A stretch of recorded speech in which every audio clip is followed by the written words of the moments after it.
सज्जनों, आज मैं समान नागरिक संहिता इस विषय पर बोलना चाहता हूँ। इससे पहले भी मैं 2 वीडियो जो है समान नागरिक संहिता के विषय में गानों के रूप में प्रस्तुत कर चुका हूँ। देश के प्रधानमंत्री के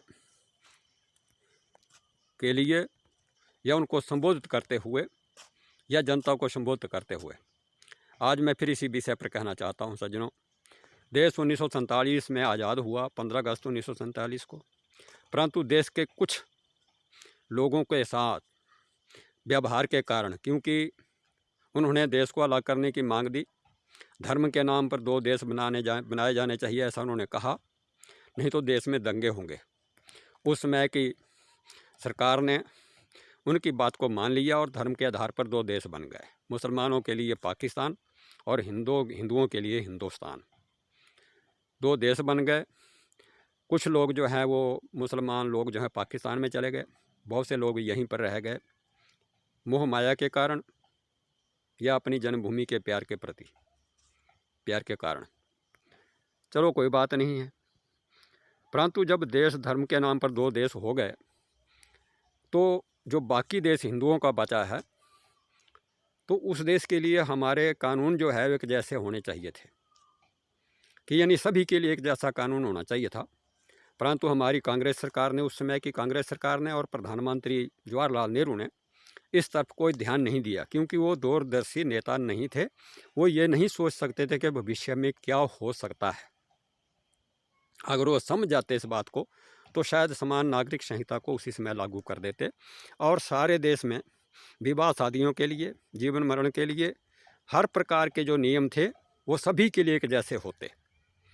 आज स्थितियाँ ये हो गई हैं कि हिंदुओं के लिए अलग कानून है और दूसरे धर्म के लोगों के लिए अलग कानून है। दूसरे धर्म के लोगों की जनसंख्या बढ़ती जा रही है और हिंदुओं की संख्या घटती जा रही है। कई शहरों में, कई बाज़ारों में, कई गलियों में, कई गाँवों में ऐसी स्थितियाँ पैदा हो गई हैं जहाँ पहले 70% तक हिंदू हुआ करते थे, 30% मुस्लिम हुआ करते थे। आज वहाँ उल्टी आबादी हो गई है, वहाँ 30% हिंदू रह गए हैं और मुसलमानों की संख्या जो है 70% हो गई है। जहाँ दूसरे धर्म के लोगों की जनसंख्या बढ़ गई है वहाँ हिंदू धर्म के लोग एक भय के साथ जीवन व्यतीत कर रहे हैं, क्योंकि दूसरे लोग जो हैं वो गुंडागर्दी, मारकाट, रेप, बहन बेटियों के साथ खिलवाड़ करते हैं, वो हरकतें करते हैं, जिससे हिंदू लोग बहुत परेशान हैं। अब समय आ गया है कि जो भूल कांग्रेस ने की है, जवाहरलाल नेहरू ने की है, उसको सुधारने का वक्त है। बीजेपी का वादा भी है, बीजेपी ने वादा भी किया है कि हम समान नागरिक संहिता लागू करेंगे।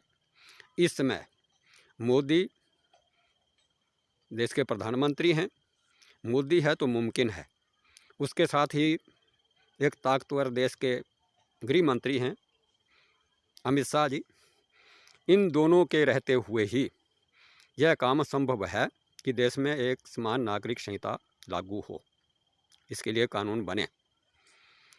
अन्यथा सरकार किसी की भी हो, कोई भी आए जाए, परंतु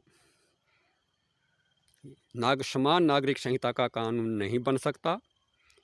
ऐसी संभावना भविष्य में है। इस काम को कोई कर सकता है तो मोदी और अमित शाह ही कर सकते हैं। देश के लोगों को इस बात पर भरोसा है और हमें भी। हम देश के लोगों से मांग करते हैं कि इसके लिए आंदोलन की जाए, सरकारों से प्रार्थना की जाए, वह मत जुटाया जाए, इसलिए सरकार के ऊपर जो है वो दबाव डाला जाए, मांग की जाए, पुरजोर मांग की जाए कि हमारे देश भारत में नागरिक संहिता लागू होनी चाहिए। सभी के लिए एक जैसा कानून हो, विवाह से संबंधित या बच्चों से संबंधित, जनसंख्या से संबंधित या विकास से संबंधित, यानी शिक्षा लागू हो तो सभी के लिए, हिंदू हो या मुस्लिम हो, सभी के बच्चों को स्कूल में जाना अनिवार्य होना चाहिए। सभी को पूरी शिक्षा मिलनी चाहिए, जिससे सभी पढ़े लिखे हों, सभी समझदार हों और देश के प्रति निष्ठावान भी हों। ये तभी हो सकता है जब समान शिक्षा का अधिकार और अनिवार्य शिक्षा का अधिकार हमारे हिंदुस्तान में होने वाले बच्चों को, चाहे वो मुस्लिम हों, हिंदू हों, सिख हों, ईसाई हों, किसी धर्म से हों, सबको होना चाहिए। और आवश्यक अनिवार्य रूप से उनके माँ बाप को, अभिभावकों को इस चीज़ के लिए प्रेरित भी किया जाना चाहिए और इसके लिए कानून भी बनना चाहिए। इसके साथ ही समान नागरिक संहिता लागू होनी चाहिए, जिससे देश में भाईचारा बना रहे, शांति रहे, सभी लोग स्वस्थ रहें, सुखी रहें, समृद्ध रहें, निरोग रहें, सभी लोग पढ़े लिखे हों, सभी लोग राष्ट्रभक्त हों, राष्ट्र के प्रति सभी सोचें, सभी के मन में शांति हो। इसी भावना के साथ यह वीडियो आपकी सेवा में प्रस्तुत है कि देश के प्रधानमंत्री जी और अमित शाह जी इस बारे में सोचें और जल्दी से जल्दी इस कानून को बनाने का प्रयत्न करें, कानून को बनाएं जिससे देश का सुधार हो। इसी भावना के साथ यह वीडियो आपकी सेवा में प्रस्तुत है।